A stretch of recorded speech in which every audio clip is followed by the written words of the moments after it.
আসসালামু আলাইকুম ওয়া রাহমাতুল্লাহ। আশা করি সবাই ভালো আছেন, দোয়া করি সবসময়ের জন্য ভালো থাকেন। আজকের রাত্রে আপনারা অবশ্যই উঠবেন, কারণ এই সুযোগ ছেড়ে দেওয়া যাবে না। মুসলমান হিসাবে, শেষ নবীর উম্মত হিসাবে আমাদের জন্য অল্পতেই অনেক অনেক বড় বড় আমলের ফজিলত আছে। এই জিলহজ মাসের 1 তারিখ থেকে 9 তারিখ পর্যন্ত 9টা রোজা আছে। অনেকে সবকটাই আছে, আর কমপক্ষে এই একটা রোজা থাকবেন। 2টা থাকলে বেশি ভালো, তাহলে 2 দিকেরই আরাফার হক আদায় হয়ে যায়। কারণ আজকে হলো সৌদি আরব কান্ট্রির আরাফার দিন, কালকে হলো আমাদের আরাফার দিন। এজন্য 2টা থাকলে তো লস নেই, 2টাই সওয়াব। বাকি যে 10টা রোজা থাকছি আমরা, এটা নাকি প্রত্যেকটা রোজার ফজিলত হলো 1 বছর রোজা রাখার সওয়াব পাওয়া যাবে। দিনই মানে জিকির আজগার করলে নাকি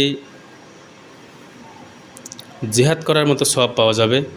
রাতের ইবাদত করলে শবে কদর রাতের সওয়াব পাওয়া যাবে।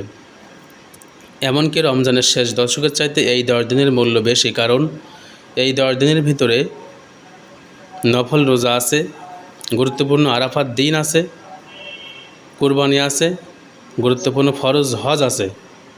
তাছাড়া এই 10 রাত্রিকে আল্লাহ পাক সূরা ফজরে কসম করেছেন। এজন্য আমরা কমপক্ষে আজকে রোজা থাকবো, আজকে রাত্রে উঠব। কারণ কোনো ইবাদতের ক্ষেত্রে সামনের 1 বছরের গোনা মাফ এই ঘোষণা নেই। রাসূল সাল্লাল্লাহু আলাইহি ওয়াসাল্লাম বলছেন, আমার ধারণা এই একটি রোজার বিনিময়ে পিছনে 1 বছর, সামনে 1 বছরের গুনাহ আল্লাহ আমাদের মাফ করে দেবে। এজন্য ভাইরা, জান্নাত পাইতে গেলে শুধু দুনিয়াতে টিভি সিটি, গান বাজনা, নাটক, সিনেমা, ক্যারামবোর্ড, লুডো সবটাই করলাম, নামাজে পড়লাম, 2 দিক করলাম, এটা হবে না। যে কোনো একটা করতে হবে, এর মাঝে পাপ হয়ে গেলে আল্লাহর কাছে ইস্তেগফার করতে হবে। এজন্য অল্প সুযোগেই বেশি অফার, সুযোগ ছেড়ে দেওয়া যাবে না। প্রতি মাসে 3টা রোজা আছে, আয়ামে বীজের রোজা, আরবি মাসের 13, 14, 15।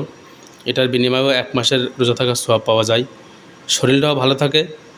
আল্লাহ পাক আমাদের সকলকে এই আরাফা রোজা থাকা তৌফিক দিক, আজকে রাত্রে ওটা তৌফিক দিক। আল্লাহ আমাদের সকলের হজ, কুরবানি, তাহাজ্জুদ ভালো কাজ কবুল করুক, পাপগুলো ক্ষমা করুক। আল্লাহ হাফিজ। আসসালামু আলাইকুম ওয়া রাহমাতুল্লাহ।